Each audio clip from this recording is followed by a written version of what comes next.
Salut, c'est Max et dans cette vidéo nous allons voir qu'est-ce que Netscaler de manière simple sans trop rentrer dans les détails.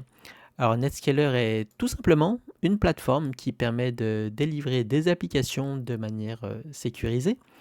Si vous vous demandez si c'est un bon produit, eh bien sachez que Netscaler est utilisé par des milliers d'organisations dans le monde, ainsi que par plus de 90% des entreprises du Fortune 500. C'est énorme.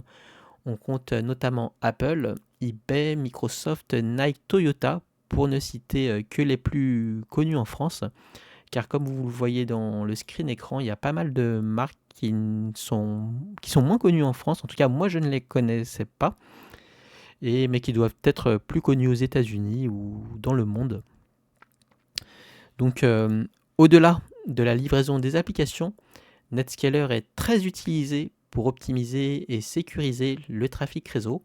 On peut l'utiliser en tant que load balancer pour équilibrer la charge, VPN ou en tant que web application firewall. Pour la petite histoire, Netscaler a été fondé en 97. Un an après, on était champion du monde en 98. Et c'est en 2005 que Citrix en a fait l'acquisition. Si, comme moi, vous venez du monde Citrix, vous connaissez Netscaler de par son intégration avec Citrix Virtual Apps and Desktop, anciennement appelé XenApp et XenDesktop. Netscaler offre notamment un accès sécurisé à vos applications ou bureaux virtuels VDI à partir de n'importe quel périphérique, comme votre PC, tablette ou smartphone. Personnellement, je l'ai surtout déployé pour un accès via des PC, car travailler avec des smartphones, ce n'est pas ce qu'il y a franchement de mieux pour être productif. À la rigueur, une tablette, une grande tablette, mais le smartphone, c'est plutôt pour faire du TikTok ou pour swiper sur Tinder, par exemple. Donc, pour s'intégrer à une infrastructure Citrix, Netscaler possède une fonctionnalité appelée Proxy ICA qui accomplit trois actions principales. La première, c'est qu'elle authentifie l'utilisateur. En deux, elle fait office de proxy pour le trafic HTTP vers storefront. Et en trois, elle sert ensuite de proxy pour le trafic ICA vers les VDA.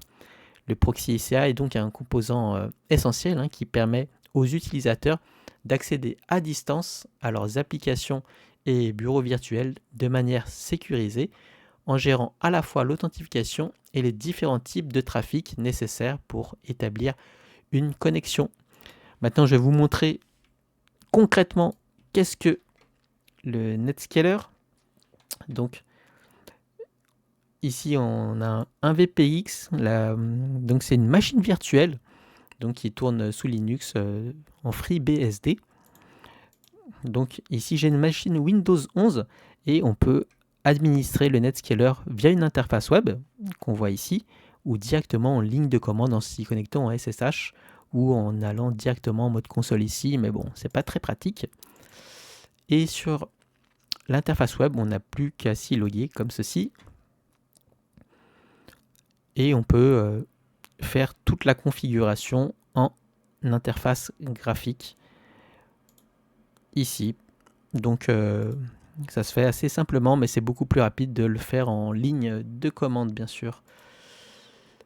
Donc concrètement, comme on a vu dans les différents slides, et pour s'y connecter, pour accéder à ces applications, on peut s'y connecter avec l'authentification via l'AD, avec un annuaire Active Directory par exemple.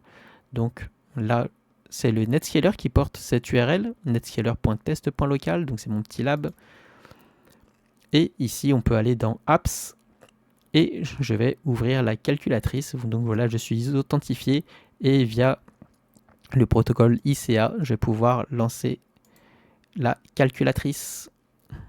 On a le client Citrix ici.